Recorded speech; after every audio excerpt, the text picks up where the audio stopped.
આજે ઘણા કલાકારો આપણે મંચ પરથી જોઈએ છે ને, એ વાણિયા વિશે એવી વાતો કરે છે કે વાણિયા એટલે હિસાબી જ્ઞાતિ કહેવાય, વાણિયા જે છે એ કંજૂસ હોય, વાણિયાનું બધું સામાન્ય અને નેચરલ હોય એમ. તો મારે વાણિયા એટલે શું ને આજે એના વિશે વાત કરવી છે.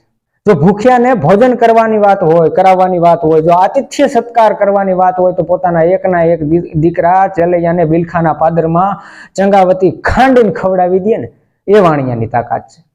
જો હાથમાં હથિયાર લેવાની વાત હોય, જો મર્દાનગીની વાત હોય, જો શૂરવીરતાની વાત હોય, તો બરવાળાનો એ શૂરવીર વાણિયો ગેલા શાહ જે છે, જે દાજી તરીકે જાણીતો બને ઇતિહાસમાં, રાજા મહારાજાઓને પોતાના તલવારની ધારે ભૂ પીવરાવવાની તાકાત એ વાણિયાની છે. અને જો હથિયાર હાથમાં ન લેવાની વાત હોય, હથિયાર શસ્ત્ર ઉપાડવાની ન ઉપાડવાની વાત હોય, તો પોરબંદરનો એ ગાંધીજી વાણિયો જે છે, એક પણ હથિયાર હાથમાં લીધા વગર રાતે 12ના ટકોરે આ દેશમાંથી અંગ્રેજોને ભગાડવાની પણ ક્ષમતા ધરાવે છે. અને જો સાહિત્ય પ્રત્યેની વાત હોય, ઇતિહાસ પ્રત્યેની વાત હોય, તો બગસરાનો વાણિયો ઝવેરચંદ, કાલિદાસ, પ્રેમચંદ, મેઘાણી જે છે, એ સૌરાષ્ટ્રની રસધાર અને સોરઠી બારવટિયાનું નિર્માણ કરવાની પણ તાકાત જે છે એ એક વાણિયો ધરાવે છે. એટલે વાણિયા જ્ઞાતિમાં તમામ પ્રકારના લક્ષણો અને ગુણો સમાયેલા છે, જે આપણે શીખવા જેવી બાબતો છે. ધન્યવાદ. રામ રામ.